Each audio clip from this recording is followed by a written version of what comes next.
बहुत सीनियर नेता और पूर्व में बागबानी मंत्री रहे और वर्तमान में जुब्बल कोटखाई के विधायक और मुख्य सचेतक श्रीमान नरेंद्र बागटा जी का देहावसान हुआ और उसके अंतर्गत आज बैठक को स्थगित किया गया और सायंकाल को केवल मात्र 2 मुख्य बिंदुओं के लिए चर्चा के लिए कैबिनेट एकत्रित हुई थी। सबसे पहले तो श्री नरेंद्र बागटा जी को कैबिनेट ने श्रद्धांजलि भेंट की और उनके परिजनों को इस दुख को सहन करने की शक्ति प्रदान करे, ऐसा ईश्वर से प्रार्थना की और उनकी आत्मा को भगवान अपने चरणों में जगह दे, ऐसी प्रार्थना के साथ 2 मिनट का मौन रख करके अगली कैबिनेट की चर्चा को प्रारंभ किया। इससे पहला विषय तो जो बहुत महत्वपूर्ण है, जिसके संबंध में हम सभी जानते हैं कि भारत के प्रधानमंत्री नरेंद्र मोदी जी स्वयं बहुत चिंतित थे और उन्होंने 23 मई को ग्रुप ऑफ मिनिस्टर्स के माध्यम से पूरे देश के विभिन्न प्रदेशों के राज्य मंत्री और केंद्र शासित प्रदेशों के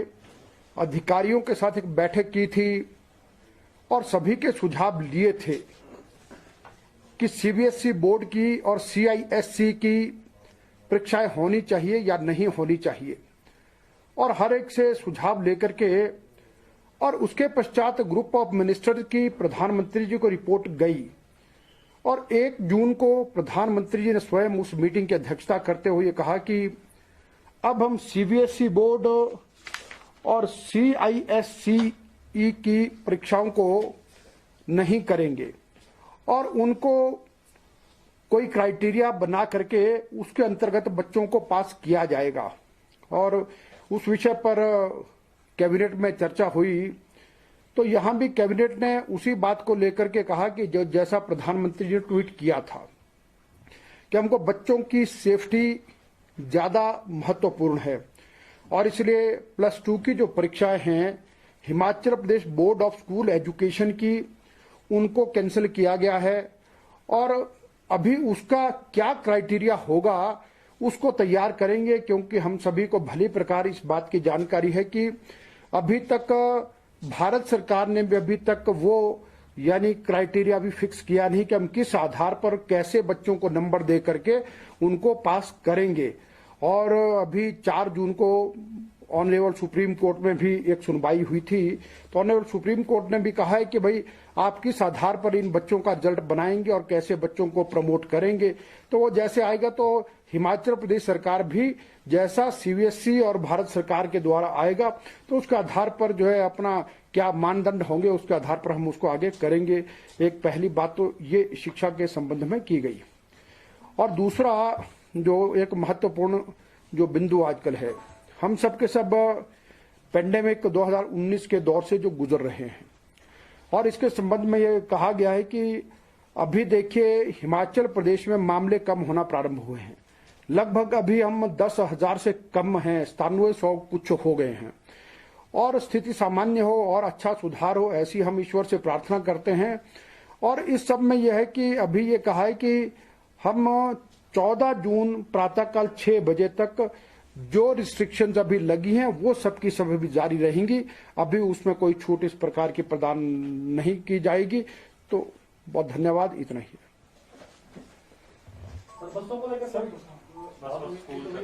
जी नहीं, अभी तक फिलहाल 14 तारीख तक वही सब रिस्ट्रिक्शन जारी रहेंगी और अभी जो आगामी कैबिनेट की बैठक जो होगी तो उस बैठक में और बातों पर चर्चा करेंगे। फिलहाल तो अभी इतना ही तय किया है। गोविंद जी, क्या ये जो परीक्षाओं की बात की आपने एक तरह से रद्द है, इसके बाद जो है आगे की प्रक्रिया जो आपने कहा कि प्रमोट करेगी या जो भी प्रक्रिया होगी फिलहाल रद्द है? हाँ, देखिए ये तो रद्द है और अभी तो एक बात तो निश्चित है कि अब बच्चों को इसके पश्चात यह है कि